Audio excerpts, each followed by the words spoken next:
بسم اللہ الرحمن الرحیم. ان شداد ابن اوس قال کان رسول اللہ صلی اللہ علیہ وسلم یقول فی صلاتہ. شداد ابن اوس سے روایت ہے، انہوں نے کہا کہ رسول اللہ صلی اللہ تعالی علیہ وسلم اپنی نماز میں یہ کہا کرتے تھے، دعا کرتے تھے. یعنی نماز جب بندہ پڑھتا ہے تو اتحیات کے بعد درود شریف کے بعد دعائے معصورہ. تو دعائے معصورہ بہت سی دعائیں پڑھی جا سکتی ہیں، کوئی بھی دعا پڑھی جا سکتی ہے. تو نبی کریم صلی اللہ علیہ وسلم یہ دعا بھی پڑھتے تھے، اللہم انی اسألک الثبات فی الامر.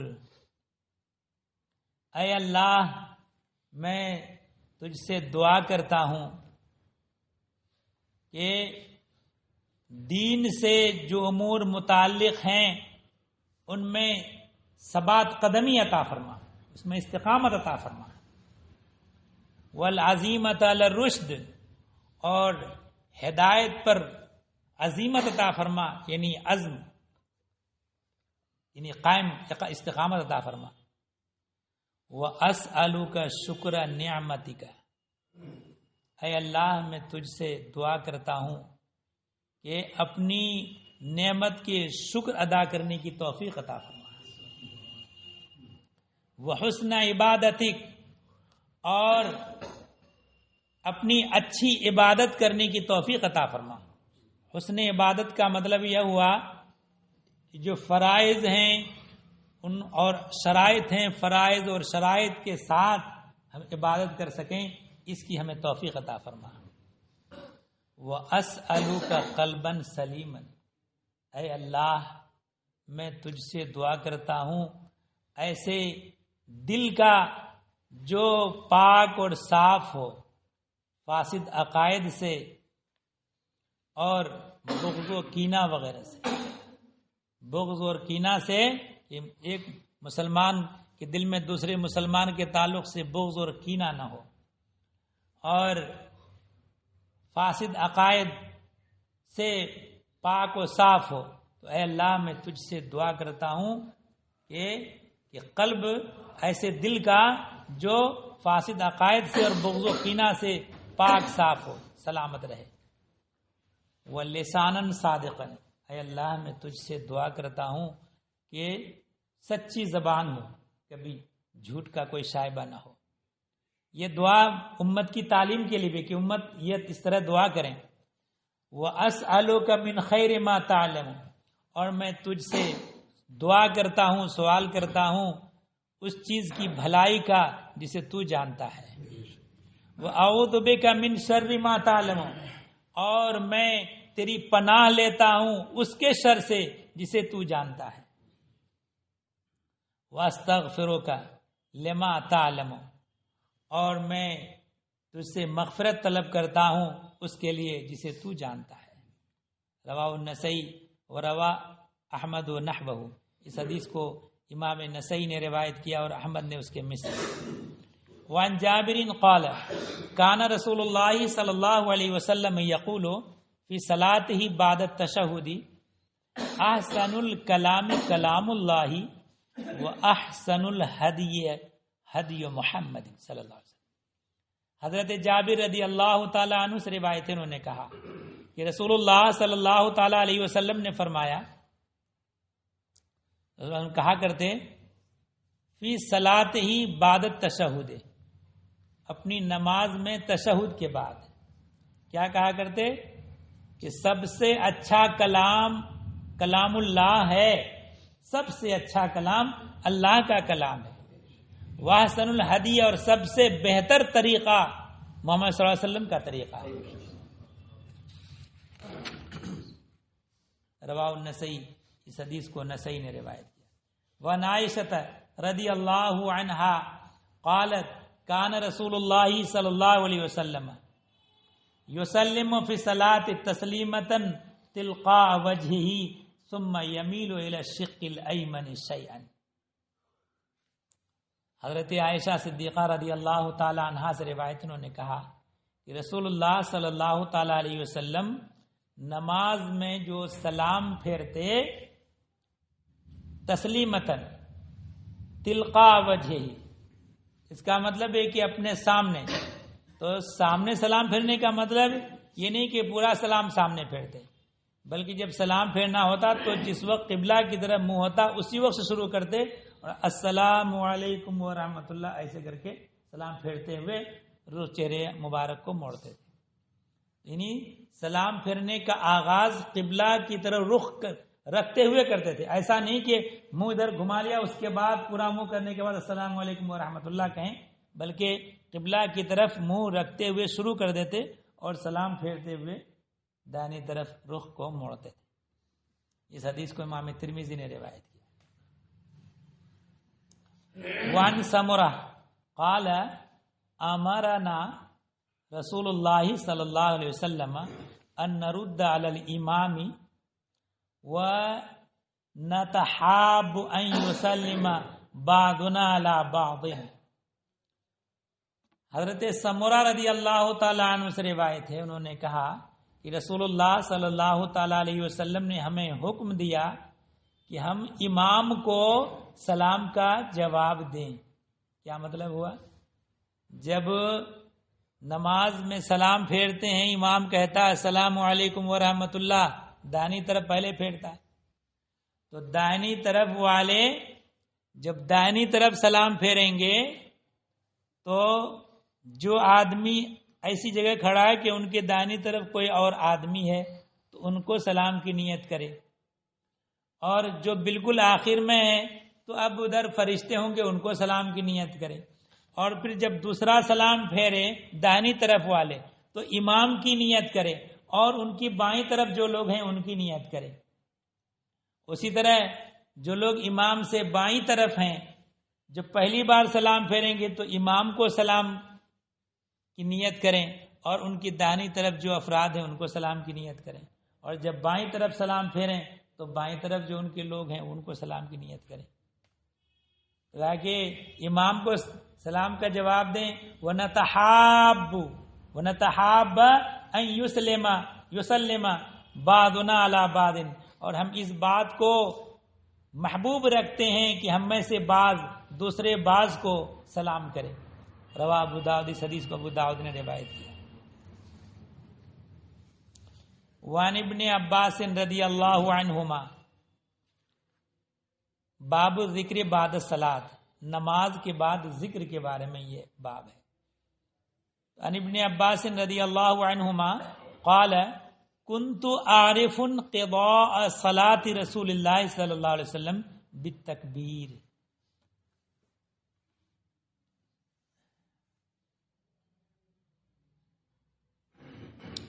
تو یہ فرض نماز میں تو نبی کریم صلی اللہ علیہ وسلم السلام علیکم ورحمۃ اللہ کہتے، اس سے نماز کا ختم ہونا معلوم ہو جاتا.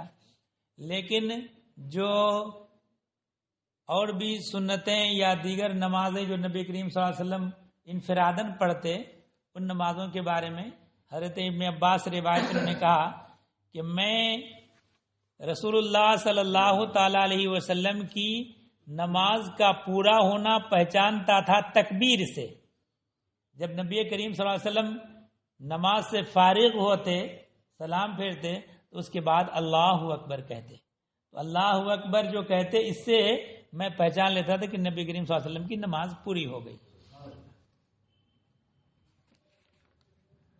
متفق علیہ، حدیث متفق علیہ، امام بخاری امام مسلم دونوں نے اس حدیث کو روایت کیا. وعن عائشہ رضی اللہ عنہا قالت کان رسول اللہ صلی اللہ علیہ وسلم اذا سلم لم يقعد الا مقدار ما يقول. حضرت عائشہ صدیقہ رضی اللہ تعالی عنہا سے روایت ہے، انہوں نے کہا کہ رسول اللہ صلی اللہ تعالی علیہ وسلم جب سلام پھیرتے تو نہ بیٹھتے مگر اتنی مقدار جتنی مقدار میں یہ دعا پڑھتے. یعنی جن نمازوں کے بعد سنتیں پڑھی جاتی ہیں، سنت مؤکدہ ہے، جیسے کہ ظہر کی نماز کے بعد سنت ہے، اور عصر کی نماز کے بعد سنت نہیں ہے، مغرب کے بعد سنت ہے اور عشاء کے بعد سنت ہے۔ ظہر، مغرب اور عشاء، فجر کے بعد بھی سنت نہیں ہے اور عصر کے بعد بھی سنت نہیں ہے۔ تو جن نمازوں کے بعد سنت ہے وہاں سلام پھیرنے کے بعد لمبا ذکر کرنا نہیں چاہیے، بلکہ اس کے بعد جو سنت ہے وہ سنت کو فرض سے ملا کر پڑھنا چاہیے، بیچ میں فاصلہ زیادہ نہیں ہونا چاہیے۔ کتنا تو گئے کہ اتنی نہیں بیٹھتے مگر اتنی مقدار جتنی مقدار میں یہ دعا پڑھتے، اللہم انت السلام ومنک السلام تبارک یا ذا الجلال والاکرام۔ اس کے بعد پھر نبی کریم صلی اللہ علیہ وسلم سنت شروع کر دیتے۔ تو لہذا جن نمازوں کے بعد سنت ہے ان نمازوں کے بعد بہت لمبی دعا یا بہت لمبا ذکر نہیں کرنا چاہیے کہ سنت اور فرض کے درمیان زیادہ فاصلہ ہو جائے، ایسا نہیں، بلکہ فاصلہ کم رہے۔ رواہ مسلم، اس حدیث کو امام مسلم نے روایت کیا ہے۔ وعن ثوبان رضی اللہ عنہ قال كان رسول اللہ صلی اللہ علیہ وسلم اذا انصرف من صلاته استغفر ثلاثا۔ حضرت ثوبان رضی اللہ تعالیٰ عنہ سے روایت، انہوں نے کہا کہ رسول اللہ صلی اللہ تعالیٰ علیہ وسلم جب نماز سے لوٹتے تو 3 بار استغفار کرتے اور کہتے اللہم انت السلام ومنک السلام تبارک یا ذا الجلال والاکرام۔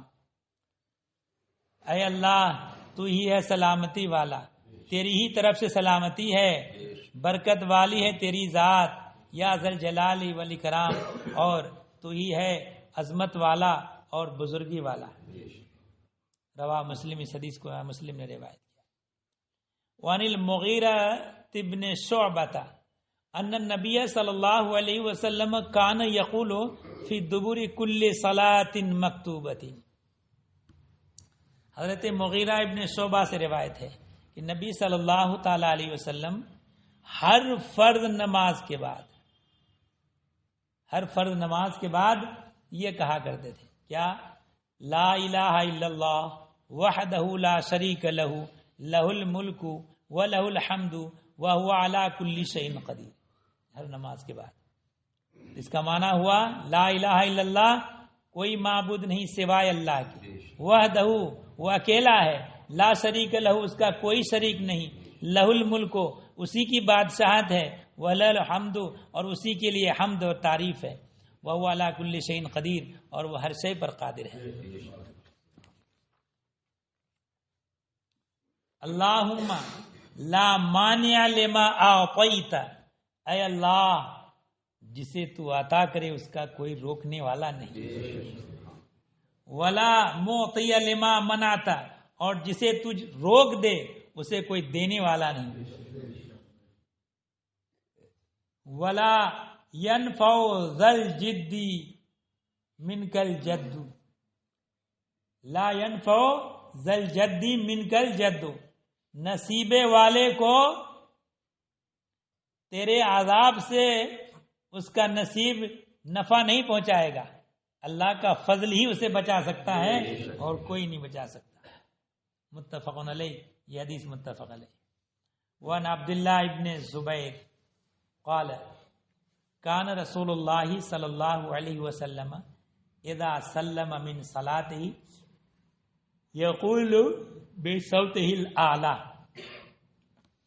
حضرت عبداللہ ابن زبیر رضی اللہ تعالیٰ عنہ سے روایت ہے، حضرت زبیر نبی کریم صلی اللہ علیہ وسلم کے پھوپھی زاد بھائی ہیں، اور حضرت زبیر کی شادی حضرت اسماء بنت ابو بکر سے ہوئی تھی، اور حضرت عبداللہ انہی حضرت زبیر اور حضرت اسماء کے بیٹے ہیں۔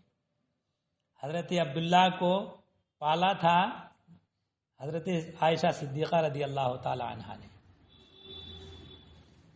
تو قال کان رسول اللہ صلی اللہ علیہ وسلم اذا سلم فی صلاتہ، کہ جب نبی کریم صلی اللہ تعالی علیہ وسلم اپنی نماز سے سلام پھیرتے تو اپنی بلند آواز سے یہ کہا کرتے تھے، کیا؟ لا الہ الا اللہ وحدہ لا شریک لہ لہ الملک ولہ الحمد وہو علی کل شیء قدیر لا حول ولا قوة الا باللہ لا الہ الا اللہ ولا نعبد الا ایاہ لہ النعمت ولہ الفضل ولہ الثناء الحسن لا الہ الا اللہ مخلصین لہ الدین ولو کرہ الکافرون. یہ اس کا معنی ہوا لا الہ الا اللہ، اللہ کے سوا کوئی معبود نہیں، وحدہ لا شریک لہ، وہ اکیلا، اس کا کوئی شریک نہیں، لہ الملک، اسی کی بادشاہت ہے، وَلَهُ الْحَمْدُ، اسی کے لیے حمد و تعریف ہے، وَهُوَ عَلَى كُلِّ شَيْءٍ قدیر، وہ ہر چیز پر قادر ہے، لا حول، نہیں ہے کوئی طاقت نیکی کرنے کی، ولا قوت، اور نہیں برائی سے بچنے کی، الا باللہ، مگر اللہ ہی سے،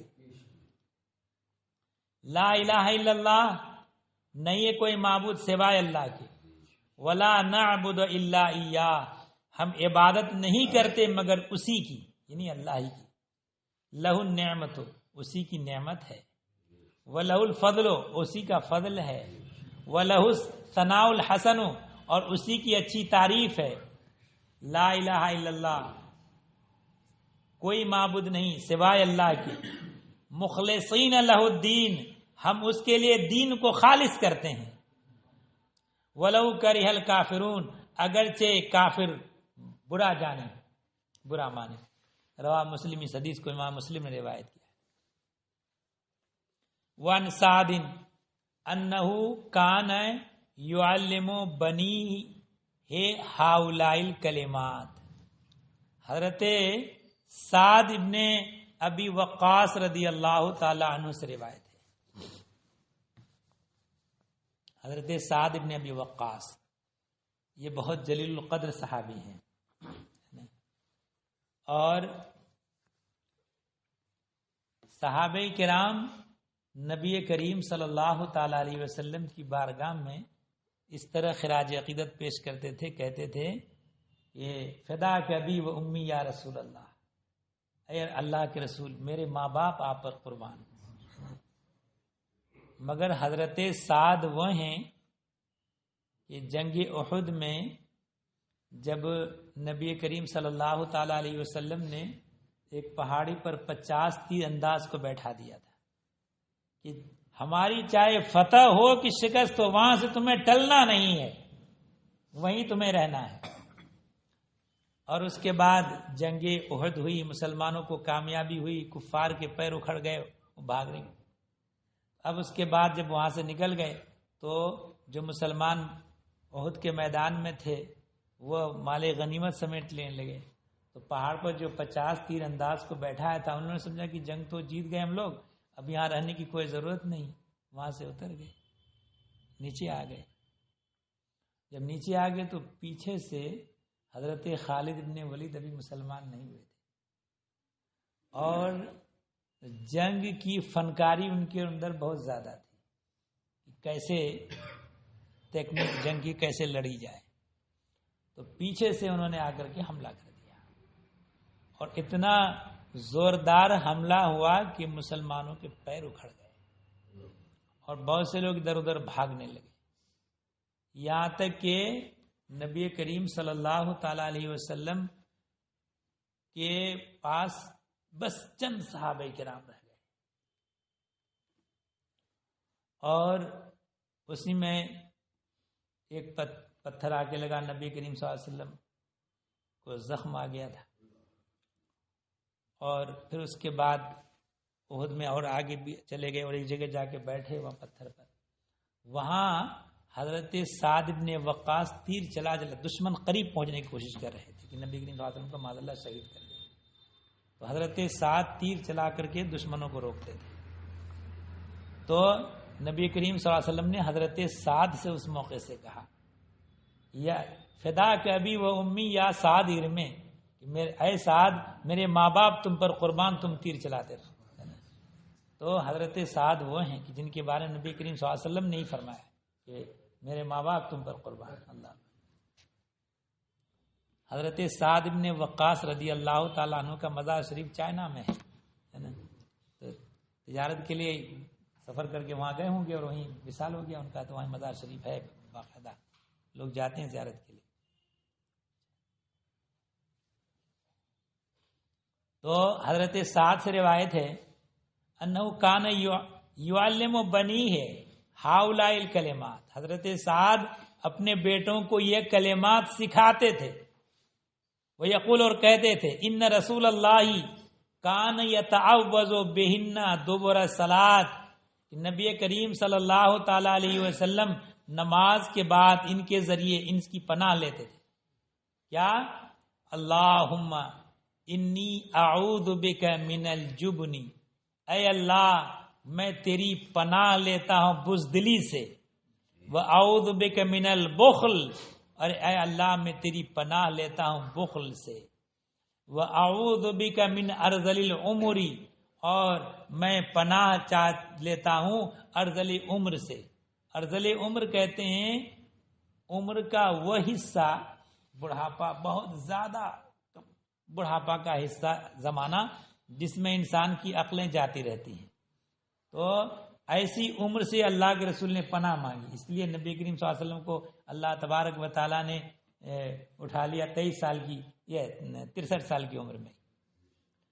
وَأَعُوذُ بِكَ مِنْ فِتْنَةِ الدُّنْيَا، اور میں تیری پناہ لیتا ہوں دنیا کے فتنے سے، وَعَذَابِ الْقَبْرِ، اور قبر کے عذاب سے۔ رواہ البخاری، حدیث کو امام بخاری نے روایت کیا۔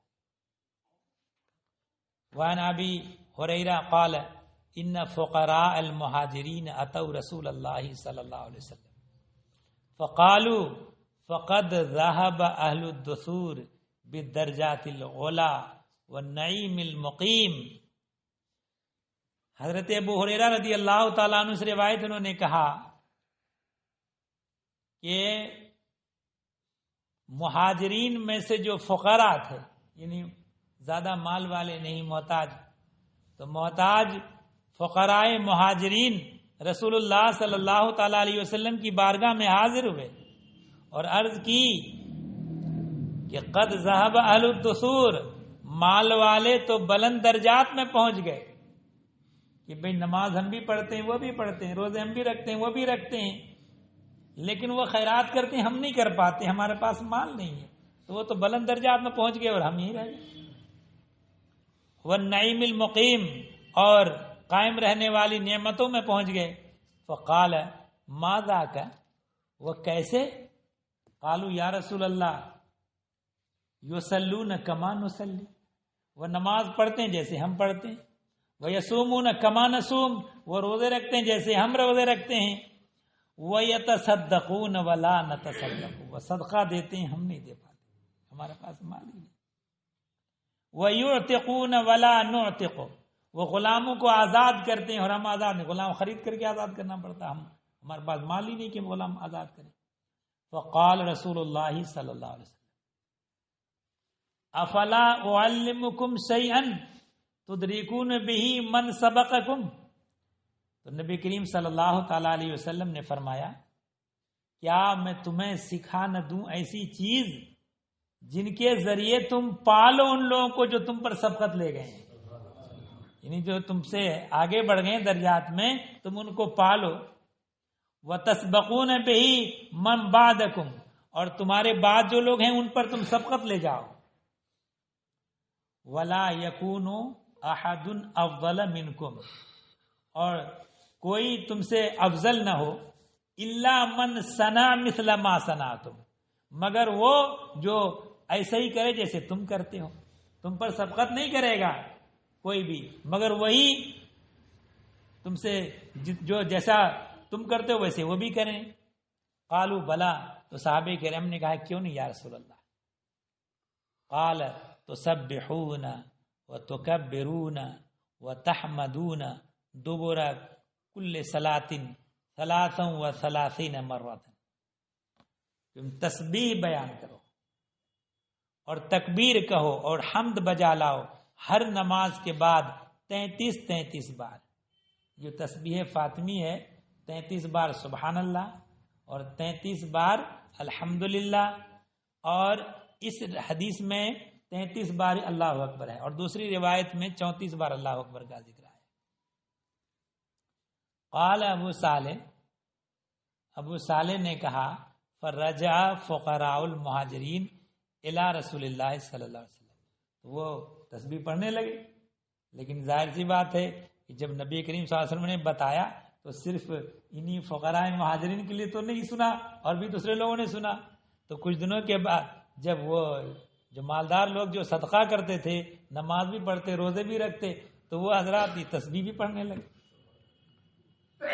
تو پھر فقراء مہاجرین پھر رسول اللہ صلی اللہ علیہ وسلم کی بارگاہ میں حاضر ہوئے۔ فقالوا سمع اخواننا اہل الاموال بما فعلنا، جو ہمارے مالدار بھائی ہیں یعنی مسلمان، انہوں نے سن لیا تو وہ بھی کرنے لگے جیسا ہم کر رہے ہیں۔ ففعلوا مثلہ، تو انہوں نے ایسا ہی کیا جیسا ہم نے کیا۔ فقال رسول اللہ صلی اللہ علیہ وسلم، رسول اللہ صلی اللہ تعالی علیہ وسلم نے فرمایا ذالک فضل اللہ یؤتیہ من یشاء، یہ اللہ کا فضل ہے جسے چاہے اللہ تعالی۔ تو دیکھیے ان حضرات میں عمل خیر کی طرف کتنی جذبہ، کتنا شوق تھا ان کو، سبحان اللہ۔ متفق علیہ، یہ حدیث متفق علیہ ہے۔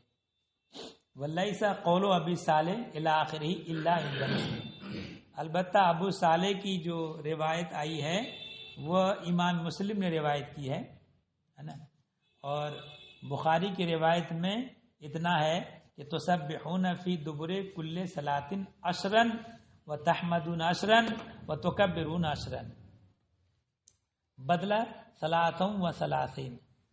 تو امام مسلم کی روایت میں 33 بار پڑھنے کے لیے آیا ہے، اور امام بخاری کی جو روایت میں ہے وہ اس روایت میں 10 بار پڑھنے کے لیے آیا ہے۔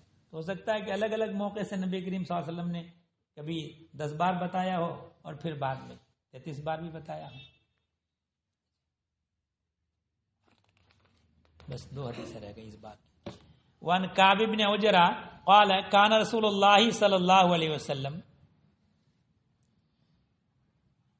معاقبات لا یخیب قائلہن او فاعلہن دبر کل صلاۃ مکتوبۃ 33 تسبیحۃ۔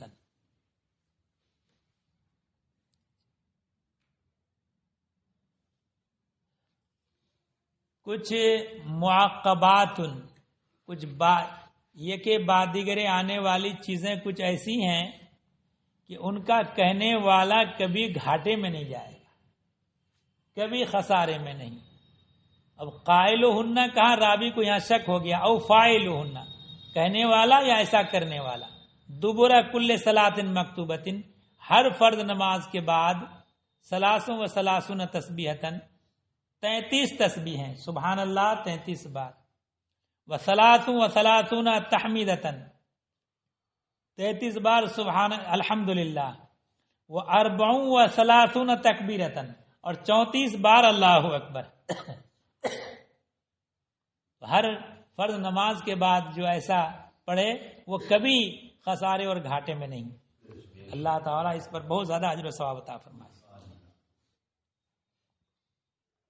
بلکہ ایک حدیث شریف میں ہے، حضرت فاطمہ زہرا رضی اللہ تعالی عنہا پانی لے کے آتی تھی کنویں سے، مشکیزے میں پانی بھر گیا۔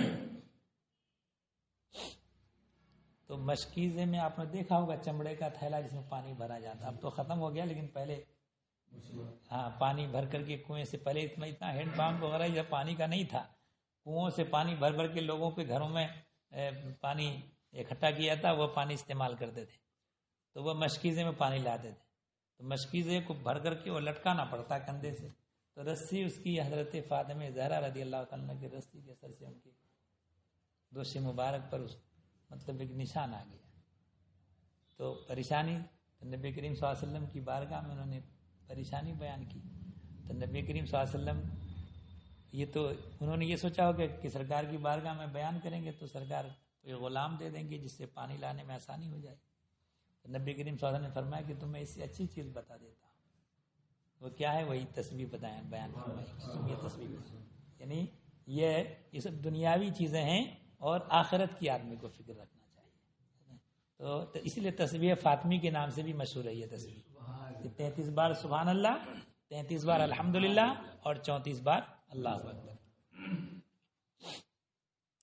وعن ابی ہریرہ قال قال رسول اللہ صلی اللہ علیہ وسلم من سبح اللہ فی دبر کل صلاۃ ثلاث و ثلاثین، جو اللہ کی تسبیح بیان کرے ہر فرض نماز کے بعد 33 بار، وہ حمد اللہ ثلاث و ثلاثین، اور اللہ کی حمد ادا کرے 33 بار یعنی الحمدللہ، وہ کبر اللہ ثلاث و ثلاثین، اور اللہ اکبر کہے، اللہ کی تکبیر کہے 33 بار، فَتِلْكَ تِسْعَةٌ وَتِسْعُونَ، یہ کتنے ہوئے؟ 99۔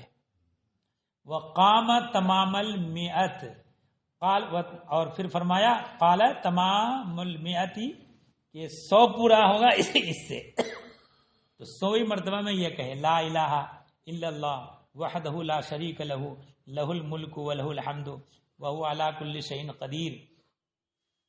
تو جو ایسا کہہ لے غفرت خطایاہ، اس کے گناہ بخش دیے جائیں گے۔ وَإِنْ كَانَتْ مِثْلَ زَبَدِ الْبَحْرِ، اگرچہ سمندر کی جھاگ کے برابر ہو۔